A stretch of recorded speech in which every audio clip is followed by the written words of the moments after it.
The idea of a subscription service is one that I think would be open internationally. It's not one that I'd say the British public will be obliged to pay up for in addition to whatever else it is that they're paying.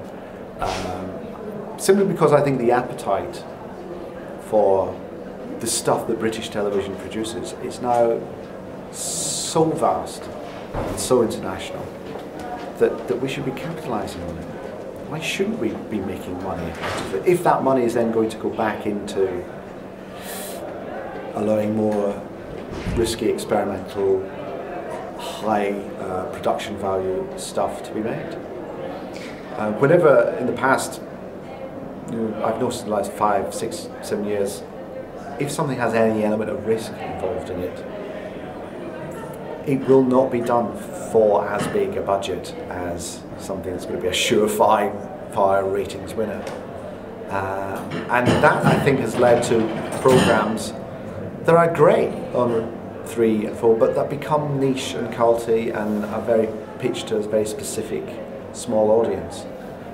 If we want to do something that has the vast sweep of something like The Sopranos, or Curb Your Enthusiasm, or 24, or I can name all the big classics that are coming out of America at the moment, then I think we have to, let's not have all the infighting between the different broadcasters. Let's think about what British television is and what it can do internationally, and then let's sell it.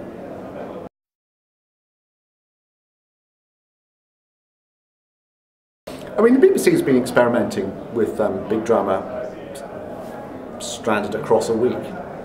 And that's proved very successful, but the opportunities to do that on BBC One are going to be very limited just because you've got other pressures of what must sit in the schedule at that time. So, but if you knew there was a channel on which you could commission 3 or 4 projects like that instead of 1 or 2, and where you knew that the resources were there to make them work, but that you weren't afraid to film with ideas and complexity, I think that'd be interesting to see how successful those were.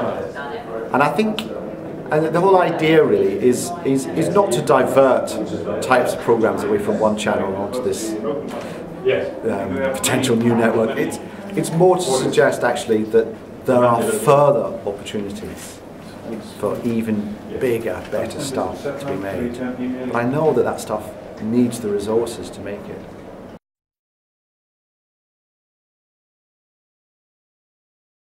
In the Loop, yes. Well, it's a sort of cousin of The Thick of It. It's set in another ministry, but Malcolm Tucker is still around. But it's set in the Department of International Development and in the US State Department at a time when the Prime Minister and the President are very committed to a course of military action in the Middle East, and we follow the number 2s and number 3s in the system as they try and come to terms with that and see if there's anything they can do about it and how they react to it.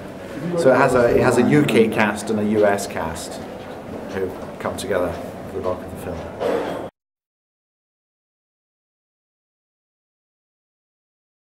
Once the film's done, I'm execing the BBC 2 version of Dave Gorman's Radio 4 thing, Genius. I'm exec producing that, and then there'll be a series of Stuart Lee doing stand-up and sketches for BBC 2 next year. There'll be another series of Thick of It next year, plus my continuing quest to persuade comedy writers to start writing for BBC One.